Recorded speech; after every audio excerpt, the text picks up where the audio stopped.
Црните дупки се најчудните објекти во универзумот. Црната дупка нема површина, како планетата или звездата. Наместо тоа, таа е простор од просторот каде што материјата се распаднала сама по себе. Овој катастрофален колапс резултира со огромно количество на маса, која се концентрира на неверојатно мала површина. Гравитацијската сила на овој регион е толку голема што ништо не може да избега, дури ни светлината.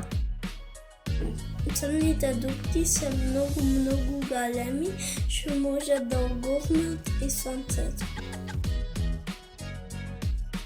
Црните дупки се многу големи, што можат да оголтнат и на цела голема галаксија.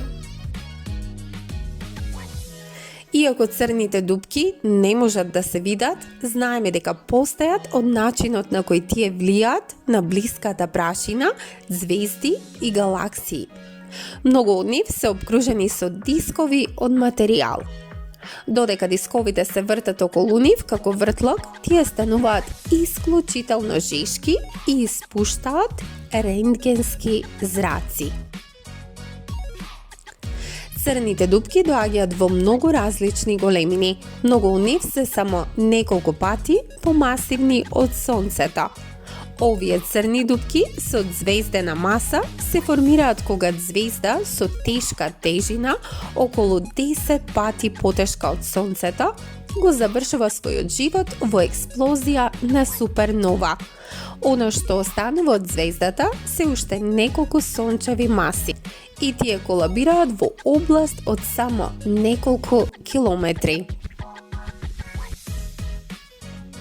Повеќето галаксии, вклучувајќи го и Млечниот пат, имаат супермасивни црни дупки во нивните центари. Овие можат да бидат милиони или милиарди пати потешки од нашето Сонце.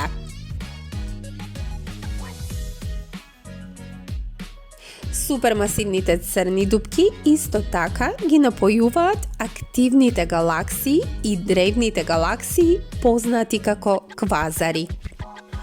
Квазарите се можеби дури стотици пати посветли и од најголемите обични галаксии.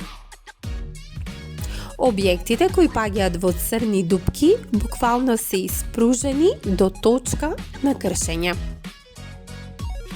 Доколку астронаут се впуштил премногу блиску и бил вовлечен во црна дупка, тој би бил раздвоен од пресилната гравитација.